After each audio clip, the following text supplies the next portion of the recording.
नमस्कार, एक बार फिर स्वागत है आपका शिक्षा की बात में। आज हम आपको ऐसे मेहमान से मिलवाएंगे जो अंतर्राष्ट्रीय इंटरनेशनल लेवल पर काम कर रहे हैं। डॉक्टर सौरभ बाइश्वरी हमारे बीच है। Doctor Saurabh Baishwari institution of chartered accountant of India के इंटरनेशनल ट्रेनर हैं और साथ में साइबर सिक्योरिटी पर बहुत ज़्यादा काम करते हैं। और उसके अलावा जो गवर्नमेंट ऑफ इंडिया ने नेशनल एजुकेशन पॉलिसी जो इम्प्लीमेंट की जा रही है उस पर भी आपकी काफ़ी ज़्यादा जानकारी है। तो आज हम बात करेंगे डॉक्टर सौरभ माहेश्वरी से। आपका स्वागत है थैंक यू। हमारे इस प्लेटफॉर्म थैंक यू। पर। डॉक्टर सौरभ, आज आप यहाँ आए, आपने हमारे स्कूल का विज़िट किया, तो आपको क्या लगा कि यहाँ किस प्रकार की और चेंजेस किए जाए या और क्या कुछ इम्प्लीमेंटेशन किया जाए ताकि यहाँ टोंक के बच्चों को, टोंक के जो स्कूल स्टूडेंट्स हैं, उनको ज़्यादा फ़ायदा मिल सके। वैसे तो टोंक डिस्ट्रिक्ट हेडक्वार्टर है, बट क्योंकि जयपुर और कोटा के आसपास होने की वजह से कोई भी एजुकेशन में इतना डेवलप नहीं कर पाया। लेकिन आज आपका स्कूल विजिट करने के बाद इंफ्रास्ट्रक्चर, फैसिलिटीज़ और कुछ बच्चों से इंटरेक्शन के बाद ऐसा लगा कि आप एक अलग स्तर पे काम कर रहे हैं। आप लोगों ने एप्पल लैब भी लगा रखी है। आपके पास यहाँ पे high and laboratories apart from computers भी अवेलेबल है। फैकल्टीज़ का भी आईक्यू लेवल काफ़ी अच्छा है। और उसके साथ साथ इकोसिस्टम में आप एंटरप्रेन्योरशिप वर्कशॉप्स, स्टूडेंट की स्पोर्ट्स एक्टिविटीज़ को लेके जो काम कर रहे हैं, वो मेरे ख्याल से कुछ बड़े शहरों के स्कूल भी काफ़ी हद तक मिस करते हैं उस चीज़ को। तो वो तो बहुत अच्छी चीज़ें दिखी।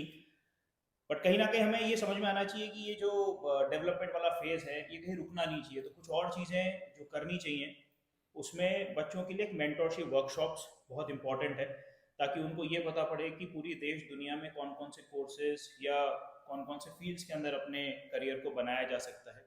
इंटरनेशनल एजुकेशन को लेके हम यहाँ काम कर सकते हैं, क्योंकि आज एन इम्प्लीमेंट होने के बाद 1+1, 2+1 ऐसे कुछ प्रोग्राम्स अवेलेबल है, जहाँ बच्चा 2 साल इंडिया में और 2 साल बाहर पढ़ता है। उसको 2 कंट्री की डिग्री मिल रही है, 2 जगह उसको जॉब ऑप्शंस मिल रहे हैं, 2 जगह की इंडस्ट्री और इकोसिस्टम को समझ रहा है। तो ये कुछ और चीज़ें अगर हम यहाँ पे करेंगे तो मुझे नहीं लगता है कि आप दिल्ली के किसी अच्छे टॉप स्कूल्स के बिल्कुल नेक टू नेक कम्पीट ना कर पाए। डॉक्टर सौरभ, चूँकि आप अलग-अलग यूनिवर्सिटीज़ के लिए पूरे कंट्री की कई यूनिवर्सिटीज़ के लिए काम करते हैं, साथ ही आप इंटरनेशनल यूनिवर्सिटीज़ के साथ भी टाई अप प्रोग्राम का कर रहे हैं। तो आप हायर एजुकेशन के जो बच्चे हैं, जो बच्चे अभी 12th में अपीयर होने जा रहे हैं या जो बच्चे अब 12th में आएँगे, तो उनको 12th में जाने के बाद, चूँकि आपने ज़्यादातर देखा होगा कि बच्चों में ज़्यादातर मेडिकल और इंजीनियरिंग की तरफ जब ज़्यादा जाने की रहती है, लेकिन सारे बच्चे तो सेलेक्ट नहीं हो पाते। तो आप ऐसे बच्चे जो आईआईटीज़ को क्लिक नहीं कर पाते, मेडिकल में नहीं जा पाते, तो ऐसे बच्चों को, जो बहुत बड़ी संख्या में है, तो मैं मानता हूँ कि करीब करीब ऐसे बच्चे 35 से 40 लाख बच्चे होते हैं जो इन चीज़ों में नहीं जा पाते हैं। तो उनको आप क्या सजेस्ट करेंगे कि उनको किन कोर्सेज में जाना चाहिए या ऐसा क्या करना चाहिए? जैसा कि अभी आपने बताया कि आजकल बच्चों को 2+2 का ऑप्शन मिल रहा है, यानी 2 साल वो इंडिया में पढ़ लें और 2 साल फॉरेन में जाके पढ़ सकते हैं। तो ऐसे और भी कोर्सेज जो इंडिया में अवेलेबल हो या फिर उनको फॉरेन में जाने हो, या फिर चूंकि बच्चों के दिमाग में रहता है कि फॉरेन का जो एजुकेशन है वो काफ़ी महंगी है, तो आप इस पर भी थोड़ा सा एलोबरेट करें कि क्या वो एजुकेशन महंगी है या बच्चों को इंडिया में और ऑप्शन अवेलेबल, उसके बारे में आप थोड़ा सा हमारे दर्शकों को, हमारे बच्चों को जानकारी दें। भाई पहले तो मैं ये बताऊं कि हिंदुस्तान में ट्वेल्थ में करीब करीब 2.8 करोड़ बच्चा पढ़ रहा है।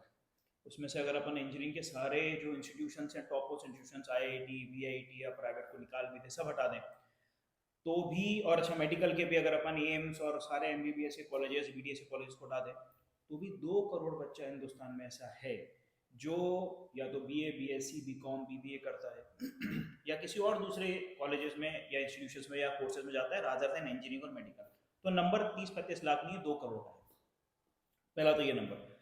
दूसरा हम बात करें फ्यूचर में आने वाले 5-7 साल बाद, क्योंकि from as an engineer perspective और from my experience in the world में जो देख रहा हूँ, बिना टेक्नोलॉजी के इन्वॉल्वमेंट के कुछ नहीं हो सकता। चाहे आप डायरेक्टली टेक्नोलॉजी को डेवलपमेंट की बात करें या टेक्नोलॉजी के यूसेज की बात करें या टेक्नोलॉजी की ट्रेनिंग की बात करें या उसकी सिक्योरिटीज की बात करें, कुछ भी करें टेक्नोलॉजी के बिना नहीं होगा। और ये सीधा सीधा दिखता है कि हमारी एडुकेशन आज एडटेक बन गई है, मेडिकल मेडटेक हो गया है, एग्रीकल्चर एग्रीटेक हो गया। तो सब जगह टेक क्यों जुड़ा है? क्योंकि technology is the driving force for tomorrow. तो अब अगर बच्चे को आज इंजीनियरिंग और मेडिकल को छोड़ के भी दूसरे कोर्सेज पढ़ने हैं, तो उसको कहीं ना कहीं टेक्नोलॉजी को समझना बहुत जरूरी है।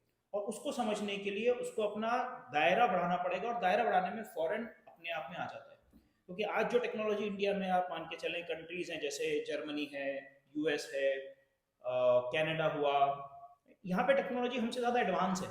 सिर्फ इसलिए नहीं कि वहाँ के लोगों की पेइंग कैपेसिटी ज़्यादा है, बल्कि वहाँ पे रिसर्च एंड डेवलपमेंट के ऊपर खर्चा ज़्यादा हो रहा है।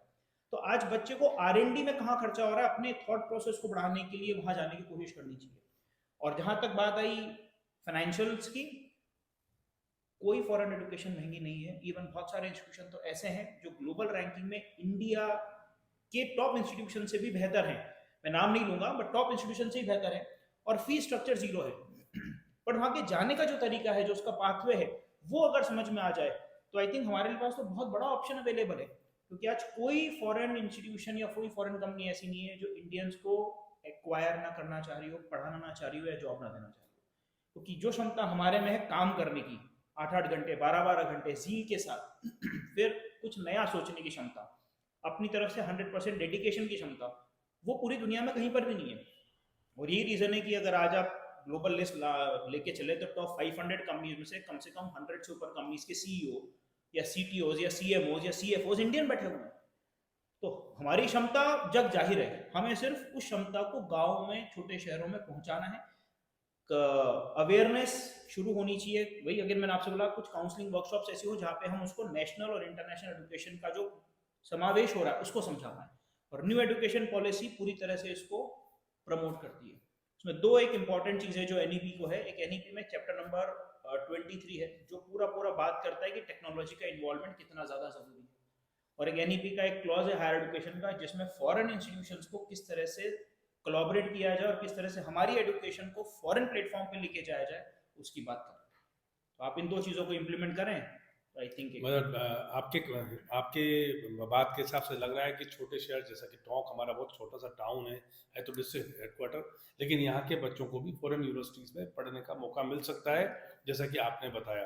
तो उसके लिए डॉक्टर माहेश्वरी ने कहा कि बच्चों को काउंसलिंग लेनी चाहिए, किसी काउंसलर के पास जाना चाहिए। मैं तो डॉक्टर माहेश्वरी से यही रिक्वेस्ट करूँगा कि आप हमारे टोंक के लिए कोई ऐसा करियर काउंसलिंग का प्रोग्राम करें ताकि हम यहाँ के बच्चों को बुला सकें। और आप जैसे मेंटोर, चूँकि आप ऑल ओवर इंडिया रहते हैं, सैकड़ों यूनिवर्सिटीज़ में जाते हैं, तो एक ऐसा करियर काउंसलिंग का प्रोग्राम एग्जाम्स के बाद टॉप में भी अगर आप आयोजित करें तो शायद हम हमारे बच्चों को काफ़ी अच्छी जानकारी एग्जाम्स के बाद मतलब वो बच्चे जो सीरियसली कुछ बड़ा करना चाह रहे हैं और गाइडेंस की थोड़ी सी कमी है उनके पास, या उनके मार्क्स थोड़े से 19-20 आए हैं, चाहे उनको आईआईटी या टॉप मोस्ट मेडिकल या इंजीनियरिंग कॉलेजेस या सरकारी कॉलेज नहीं मिल पा रहा है, मेरा मानना है काउंसलिंग की ज़रूरत ज़्यादा उनको होती है। क्योंकि आज आपने देखा है कि मेंटल प्रेशर, साइकोमेट्रिक इश्यूज इतने ज़्यादा बढ़ गए कि काउंसलिंग करके हम बच्चों को गलत डायरेक्शन में जाने से भी रोक सकते हैं। तो पूरी तरह से आपके साथ है। आप एग्ज़ाम ख़त्म होने के बाद, रिजल्ट आने के पहले या रिजल्ट के बाद, जब भी आप यहाँ ऑर्गेनाइज करेंगे, मेरी तरफ से मेरी कन्फर्मेशन है, मैं बिल्कुल आऊँगा और काउंसिल करने के लिए मैं पूरी तरह तैयार हूँ। थैंक यू डॉक्टर माहेश्वरी, आपने हमारे इस प्लेटफॉर्म के लिए वक्त निकाला। चूँकि हम शिक्षा की बात में लगातार अलग अलग विषयों पर बात करते हैं, और आज चूँकि डॉक्टर माहेश्वरी आज हमारे इस संस्थान में आए थे, सेंट जोसेफ के अंदर आए, तो हमने सोचा कि आपके साथ थोड़ा गुफ्तगू की जाए, इंटरव्यू किया जाए, ताकि हमारे टोंक के बच्चों को भी इसका फ़ायदा मिल सके। Thank you doctor Maheshwari, time देने के लिए। Thank you very much.